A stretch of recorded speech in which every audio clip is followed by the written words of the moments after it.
E deu certo, né, durante 20 Sim. anos. E esse período todo sempre foi na igreja. Sempre na igreja. Sempre na igreja.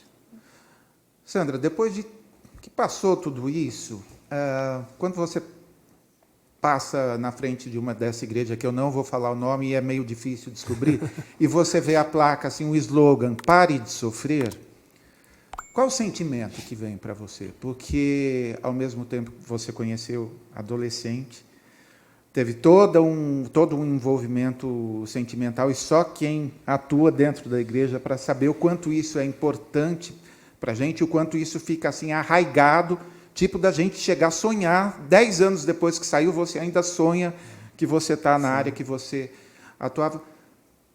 O pare de sofrer é verdade ou não? Então, eu não tenho problema nenhum de dizer que em 1986, quando eu conheci a igreja, né? Então, assim, eu acreditei nisso, né? Então, assim, eu tenho uma história de vida de muita dor, de muitas violências da parte da minha família. E aí, quando você conhece, eu sempre tive uma educação mais para católica, porque minha avó materna era católica, benzedeira, aprendi muitas coisas com ela, porque como eu sou a primeira neta das duas famílias, que eu tenho o lado oriental e o lado italiano. Então, eu aprendi tudo da católica, minha avó fazendo rezas, simpatias, e, por outro lado, a minha parte oriental é o culto, né, ao budismo, com todas essas tradições.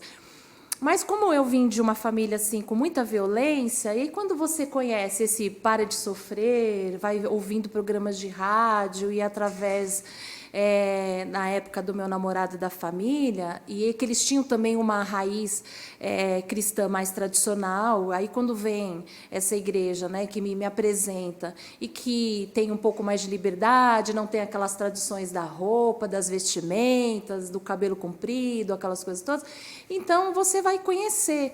E aí tem toda aquela mística, né, das orações de libertação, de expulsar demônios, de falar que toda a tua violência, sua história está relacionada com os espíritos malignos. Então, esse misticismo faz você acreditar. Então, lá atrás, muito cheia de dores, né, carências, ausências, sequelas de sofrimento, você se entrega. E eu me entreguei, né? Eu passei por todas as etapas. Eu fui do grupo jovem, eu fui da escolinha dominical, eu dei aula, eu cuidei de livraria, eu fui Tem escolinha funcionária. dominical lá? Não sabia, não. Tinha escola bíblica. Tinha escola bíblica. Então, assim, Pavarini, lá atrás, eu senti que tinha realmente aquela coisa daquela ingenuidade, do primeiro amor, de realmente trazer as pessoas sofridas, né? Eu tinha. E dentro de mim, isso posso te garantir que sempre isso existiu. Sempre eu tinha aquela coisa da empatia, da solidariedade, de auxiliar as pessoas. E eu fui me apropriando dos conhecimentos da Bíblia, do Evangelho, né? E aí você quer transmitir esse amor de Cristo. Então, esse início, que se fala tanto do primeiro amor, eu vivi e continuei vivendo. Por mais que, com o passar do tempo, você vai conhecendo os bastidores e você vai sofrendo muitas violências, que na época você não entende que são violências. Hoje, para mim, e de uns anos para cá, claramente, eu sofri muito abuso religioso, muito assédio, e eu tive um episódio de assédio sexual por parte de um bispo. Ah, meu Deus do céu. Uma coisa, tá gostando do conteúdo? Então se inscreve no canal e curta esse vídeo, assim o YouTube vai entregar para mais pessoas. Mais do que isso, você pode se tornar membro do canal, ter vários benefícios, ganhar um monte de livros super selecionados e assistir em primeira mão algumas das nossas gravações, incluindo as falhas de bônus, e não são poucas, viu? Fica com a gente. Aí, valeu, contamos com a sua ajuda, valeu. Peraí. Vamos devagar. Deixa eu pensar uma coisa aqui que me ocorreu. São cerca de 18 mil pastores e bispos nessa igreja. E eu reputo, não sei se você concorda, Will, porque é tão bem organizado, os voluntários, os obreiros, se a gente pensar em, sei lá, para cada pastor, 4, 5, 6 obreiros, acho que é obreiro, né, que fala. A gente está falando aí de 70, 80 mil pessoas com a roupa, indo lá cuidar de todos os detalhes. Não é complicado, num lugar com tantos problemas que a gente sabe, manter 70, 80 mil voluntários? Porque, Will, na igreja, assim, trocou o horário do ensaio de sábado, pronto, já tem que chamar um monte de gente para apaziguar, porque já dá problema, qualquer coisa dá encrenca.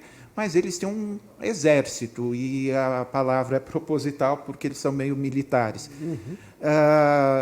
E eu imagino que tem a fila de gente se alistando para colaborar com a igreja, é isso mesmo?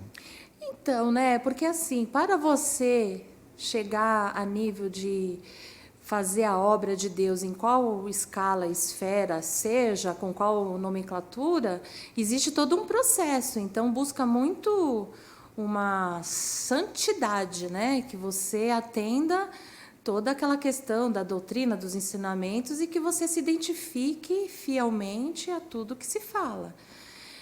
Quando você me pergunta assim, quando você vê uma placa tal, você tem vontade de entrar? Não. Eu nunca mais entrei. Nunca mais? Não, depois de uns anos, porque eu ainda tentei. Quando você sai e tal, você ainda tenta, porque está tão enraizado dentro de você que a culpa é sua, que você vai ainda buscar respostas. Quando você vê que a dinâmica e o tratamento para as pessoas que saem do altar, né, deixam de servir, é pior, porque você se sente como uma leprosa. Então, quando você fala assim, não é para mim, não é esse o meu lugar. E é claro, né, eu fui fazer terapia. O processo de psicoterapia me ajudou muito nesse processo de me conhecer e de entender. Então, eu não sinto vontade de entrar. Eu tive, claro, você tem algumas sequelas, depois, durante muito tempo, eu tive dificuldade de acessar a Bíblia, porque ela foi muito utilizada para me oprimir. Então, quando você conhece um evangelho que te mostra que ele é perverso e serve como instrumento de punição, você não quer mais olhar para aquilo. Então, ressignificar a minha relação com a Bíblia e com as leituras foi um processo ainda também, né?